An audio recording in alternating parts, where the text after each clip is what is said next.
পড়াশোনার স্বাভাবিক পরিবেশ হারিয়ে একটি প্রাথমিক বিশ্ববিদ্যালয়ের চারপাশ এখন পরিণত হয়েছে বর্জ্যের ভাগাগারে। মুরগির খামারের তীব্র দুর্গন্ধে ক্লাসরুমে টিকে থাকতে পারছে না শিক্ষার্থীরা। অনেকেই আক্রান্ত হচ্ছে নানা অসুস্থতায়। এমনই এক চরম ঝুঁকিপূর্ণ চিত্র দেখা গেছে মানিকগঞ্জের শিবালয় উপজেলায়।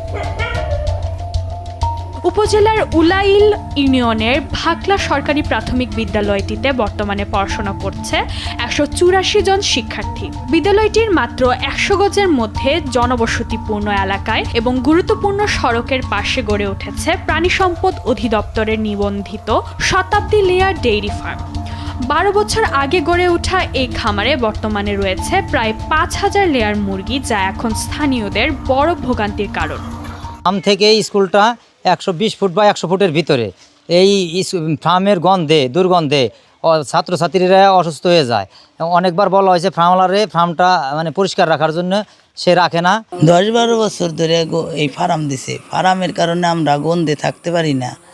এমনকি আমাদের বাসায় অতিথি আসলে এই গন্ধের কারণে চলে যায়, থাকতে পারে না। স্থানীয়দের অভিযোগ, খামারের সমস্ত মুরগির বিষ্ঠা ও বর্জ্য ফেলা হচ্ছে বিদ্যালয়ের পাশের দুটি পুকুরে। এর ফলে চারপাশের বাতাসে ছড়িয়ে পড়ছে তীব্র গন্ধ। পথচারী থেকে শুরু করে স্থানীয়রা চলাচল করছে নাক চেপে। এমনকি দুপুরের টিফিনে খেতে গিয়ে প্রতিনিয়ত বমি করে অসুস্থ হয়ে পড়ছে অনেক শিক্ষার্থীরাও। অনেক সময় বমি আসে, তারপরে আমরা থাকতে পারি না, অনেক দুর্গন্ধ আসে, আমরা খেতে পারি না, বমি চলে আসে।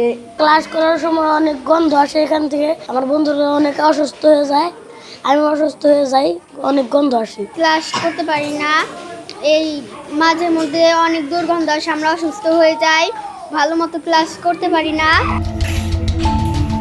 এ ঘটনায় এলাকাবাসী এই খামার পরিচালনার বিরোধিতা করলে উল্টো তাদের হুমকি ও মারধরের শিকার হতে হয়েছে বলেও জানান তারা।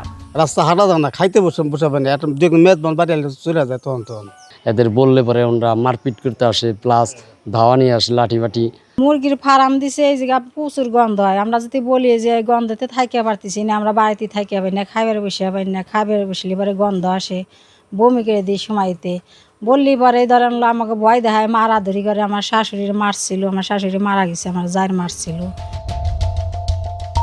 স্থানীয়রা আরও বলেন, সাবেক সরকারের আমলে রাজনৈতিক প্রভাব খাটিয়ে ও পরিবেশ আইন অমান্য করে ডাক্তার উত্তম কুমার সরকারের বাড়িতে খামারটি স্থাপন করেন তার আত্মীয় সুজিত ঘোষ। এমনকি প্রধান শিক্ষকের সাথে মালিক পক্ষের আত্মীয়তার জেরে দীর্ঘদিনেও মেলেনি প্রতিকার। পরে উপায় না পেয়ে অবশেষে ইউএনের কাছে লিখিত অভিযোগ দেন ভুক্তভোগীরা। অতিষ্ঠ হইলেও এখন আমার তো আর আয় রোজগারের কোনো পথ নাই। আমি 2 বছর ধরে অসুস্থ। ওই যে আমার মহিলাই পালে, উনি আমার বাসায় রাখতেছে, পোলা মানে লেখাপড়ার খরচ মানে যা হইতেছে উনি করতেছে। আপনারা নিজে চোখেও দেখতেছেন কি পরিমাণ গন্ধ বা হইতেছে, আপনারা তো দেখতেছেনই। আমাকে উপায় না, তো না খাইয়া মইরা যাওয়ার লাগবো। কেউ তার খাইবার দিব না, আমাকে না দিব। তাদের সময় দিলে তারা ওই মুরগিগুলি তাদের সময় হইলে তারা বিক্রিতে দিবে, হয়তো আর উঠাবে না। না, আমাদের বাচ্চাদের তেমন সমস্যা হয় না এবং গন্ধ ওইভাবে আসে না। এই যে আপনারা দেখতেছেন তো, আসতেছেন, এই যে বসলেন, যদি সেরকম গন্ধ থাকতো আমরা কি থাকতে পারতাম? কোনো ছাত্রছাত্রী পারতো না। আমাদের নিজেদের একটা আছে না। ভাকলা সরকারি প্রাথমিক বিদ্যালয়ের পক্ষ থেকে এরকম একটা আবেদন পেয়েছি। এটা হচ্ছে সায়েন্সের ইন্সপেক্টর হসপিটালের, তার কাছে সরেজমিন তদন্ত প্রতিবেদনের জন্য দেয়া আছে। যদি প্রতিবেদনে তথ্য প্রমাণিত হয় তাহলে আমাদের পক্ষ থেকে আইনগত ব্যবস্থা আমরা গ্রহণ করব। একদিকে বিদ্যালয়ের শিক্ষার পরিবেশ ও শিক্ষার্থীদের স্বাস্থ্য সুরক্ষা, অন্যদিকে জনবসতিপূর্ণ এলাকায় খামারের বর্জ্য ব্যবস্থাপনা। প্রশাসনের কার্যকর পদক্ষেপের দিকে এখন তাকিয়ে রয়েছে বিদ্যালয়ের শতাধিক শিক্ষার্থী, অভিভাবক ও স্থানীয়রা। নিউজ ডেস্ক, দেশ টিভি।